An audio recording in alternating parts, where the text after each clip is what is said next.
रस्ते में आयासीं पे सुबुह जो दाऊदपुर साहब हुकुम कयो त हलणो आहे नसरपुर। घर में खट ते लेटो पियो बीमार आहियां। पोइ रस्ते में वरी तारीफ़ कंदे आयासीं हिते जेके भला फसल हुआ ज़मीनुनि जे पासे में वण हुआ अंबनि जा वण हुआ। पोइ वरी हेॾा साईं दीन मोहम्मद जे क़बर ते वियासीं, हुते गुल विधासीं, हुते दुआ घुरीसीं। पोइ वरी मोटी आयासीं, मानी जो ग्राहक ते खाधोसीं, हिते आयासीं। मूंखे हिते ही इलाइक़ो सॼे सिंध में बल्कि कंहिं हद ताईं मथां वधा बि थिए पर आउं चई थो वञा त ही इंतिहाई ज़रख़ेज़ इलाइक़ो रहियो आहे, आबादी जे हिसाब सां बि ऐं सियासी हिसाब सां। मूं साईं अब्दुल हक रब्बानी जो तक़रीर ॿुधियो आहे। भुट्टे साहब जे दौर में भुट्टे साहब सां मुतफ़िक़ कोन हो, पर पोइ गॾोगॾु मीर अली रसूल बख़्श जे दोस्ती ऐं दुआ सलाह में हुन सां गॾु पोइ कॾहिं कॾहिं ईंदो हो, तक़रीरूं कंदो। पोइ हुनजो हिकिड़ो तकियो कलाम हूंदो हो, भुट्टा साहब माफ़ कजो, तूं जेको इहो सोशलिज़म इस्लामी सोशलिज़म जी ॻाल्हि थो करी, इहो कूड़ आहे। भुट्टो साहब वेठो हूंदो हो उन स्टेज ते। साईं अब्दुल हक रब्बानी साहब पंहिंजे ख़िताब में इहो जुमिलो उनखे हर हालत में चवंदो त हीउ टोटल कूड़ वेठो करिए, सिंधी माण्हुनि खे ॿोड़ो बनाए वेठो, ईअं रुॻो कूड़ वेठो ॻाल्हाए। तंहिं करे हीउ इलाइक़ो सच चवण वारनि माण्हुनि जो ई शायदि अब्दुल हक रब्बानी साहब जेको हो सो मौलाना उबैदुल्लाह सदरी जे मसलक जो माण्हू हो या कंहिं ॿिए मां कंहिं तनज़ीम सां हुनजो लाॻापो हो, पर हिकिड़ो अज़ीम माण्हू हो ऐं सच चवण वारो माण्हू हो, खरो माण्हू हो। हिते वरी कॾहिं कॾहिं नंढड़नि वणनि मां जेके आहिनि से वॾा वण थींदा आहिनि।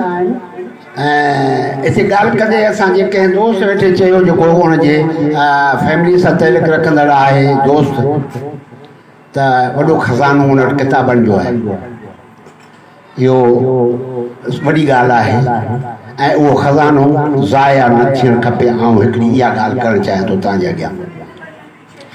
उहो कंहिं लाइब्रेरी खे ॾिनो वञे जेकर उनजे जेके उनजे ख़ानदान जा या जेको उनजो औलाद आहिनि, जेको उनजो फ़र्ज़ंद वेठो आहे, उनखे आउं त इहो चवंदुसि त जेकर हू पाण नथा पढ़नि त इन मां ॿिया मुस्तफ़ीज़ थियणु खपनि।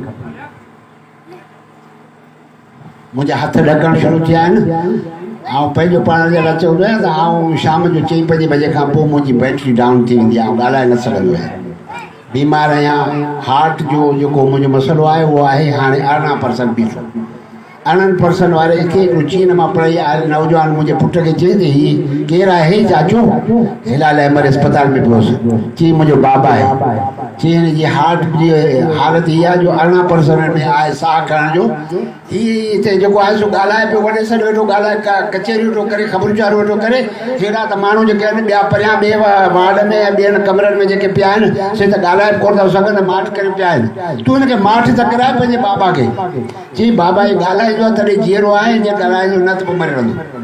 हुन वरी इहो जवाबु मुंहिंजे पुट हुनखे ॾेई छॾियो। सिज ॾेई वियो आहे मुंहिंजो बि हाणे। ॾाॾा उथियो त मूं ॾिठो ॾाॾा खे चोर अख सां ॾिठुमि त पोयां तरियूं खोड़े पोइ उथियो। ऐं वरी अॻियां हथ खोड़े पोइ बांबड़ा ॾेई उथंदो आहियां। ॾाॾा खां उमिरि में थोरो वॾो आहियां। मुंहिंजे नज़र में साईं दीन मोहम्मद हिकिड़ो बाज़ारो, हिन पार्टीअ जो गुमनाम बाज़ारो इंसान हो। सॼी ज़िंदगी हुन जेका पंहिंजे वतन लाइ, पंहिंजे मज़लूम माण्हुनि जे लाइ जेका ख़िदमत कई, उहा जेसि ताईं हिते नसरपुर जा कारकुन ऐं उहे हुनजा साथी ज़िंदा हूंदा, उहे हुनखे यादि कंदा रहंदा। असीं मुर्दा क़ौम जा माण्हू आहियूं, मुर्दा क़ौम जा माण्हू आहियूं। असीं पंहिंजे मरी वेंदड़ माण्हुनि खे यादि न कंदा आहियूं। इहा ॻाल्हि तव्हां बिल्कुलु सच चई आहे, 100% चई आहे त असांखे पीरल भाणो खे यादि करणु खपे, असांखे सिधी खे यादि करणु खपे, असांखे मिसकीन खे यादि करणु खपे। असांजा जेके हिते जा अज़ीम दोस्त हुआ उन्हनि समूरनि खे यादि करणु खपे। आउं तव्हां सां तोसां कोन थो वचन करे सघां त असीं उन्हनि जे बारे में वरी बि कंहिं को इज्तिमा कंदासूं। हिते इलाही सारा असांजा दोस्त हुआ जेके पंहिंजे वक़्त ते पंहिंजे हालतुनि में जेतिरी उनजी पहुच हुई, जेतिरी उनजी सघ हुई, उन्हनि आख़िर दम ताईं हू बीठा रहिया। मूं हींअर बि वेठे असांजे दोस्त पीर जे घर वेठे ॻाल्हि कई त आउं कॾहिं कॾहिं ईंदो हुउसि। भई असांजो राशिद दाऊदपुर साहिबु आहे, उनजी घरवारी आहे, उनखे असीं सभु साईं पीर बि उनखे आपा चवंदो हो, पोइ असीं बि उनखे आपा सॾींदा आहियूं, अञा ताईं बि उनखे आपा सॾींदा आहियूं। त उनखे हू फ़ोन वरी जेका आहे सा पंहिंजे बाबा खां खसे पोइ वरी पाण ॻाल्हाईंदी हुई, चाचा मामा हिनखे कड़ा केॾां था वठो वञो, हीउ बीमार आहे, हली नथो सघे। मूं चयो त जहिड़ी हालत में बाबा तोखां वठी थो वञा, अहिड़ी हालत में मुंहिंजो तोसां वाइदो आहे, तोखे हिते पुॼाए ॾींदुसि।